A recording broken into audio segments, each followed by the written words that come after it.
Gulf వారిక తీరు మారి ప్రపంచమంతా విస్తరిస్తుందా? ఈ ప్రశ్న దేనికంటే హర్మూజ్ జలసంధి వేదికగా ఇరాన్ అమెరికా రెండు కత్తులు దూసుకుంటున్నాయి. ఇరాన్ నౌకలను అమెరికా బ్లాక్ చేస్తుంటే తనకు అందుబాటులో ఉన్న అన్ని జల మార్గాలను ఇరాన్ మూసేయడానికి రంగం సిద్ధం చేసుకుంటోంది.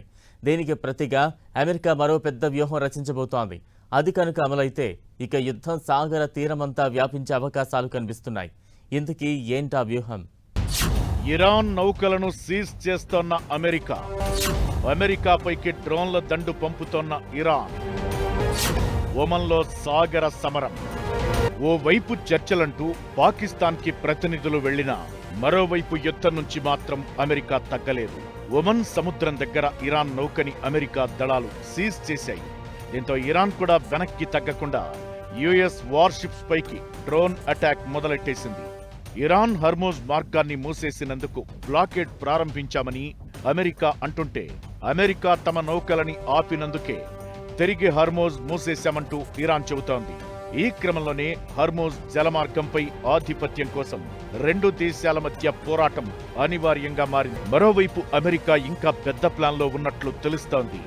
ఈ యుద్ధాన్ని కేవలం పర్షియన్ తీరానికే పరిమితం చేయకుండా అసలు ప్రపంచవ్యాప్తంగా ఉన్న ఇరాన్ ట్యాంకర్లను, కమర్షియల్ వెజల్స్ ని, నౌకలను సీజ్ చేయాలని ట్రంప్ ప్లాన్ చేస్తున్నట్టు చెబుతున్నారు.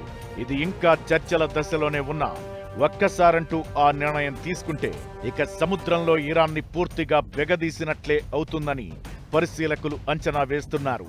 అయితే అలా చేసిన తరువాత యుద్ధం ఇక గల్ఫ్కే పరిమితం కాదని, మిడిల్ ఈస్ట్ నుంచి యుద్ధ మేఘాలు ఇతర దేశాలకు పాకినట్లే అవుతుందనేది ఎక్కువ మంది అభిప్రాయం.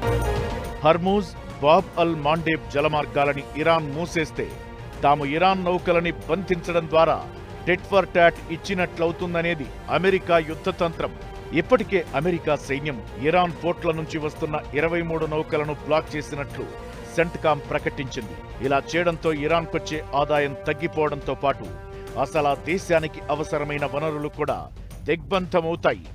ఏదైతే బ్లాక్ ఫ్లీట్ అంటే స్మగ్లింగ్ ద్వారా జరిగే చమురు విక్రయాలను కూడా అడ్డుకోవచ్చని అమెరికా ఆలోచన. అప్పుడు middle east war missile strikes నుంచి పూర్తిగా సాగర సమరంగా మారుతుంది. పరిధి కూడా పసిఫిక్ నుంచి హిందూ మహాసముద్రం వరకు ఎక్కడిదాకైనా విస్తరించే ప్రమాదముంది.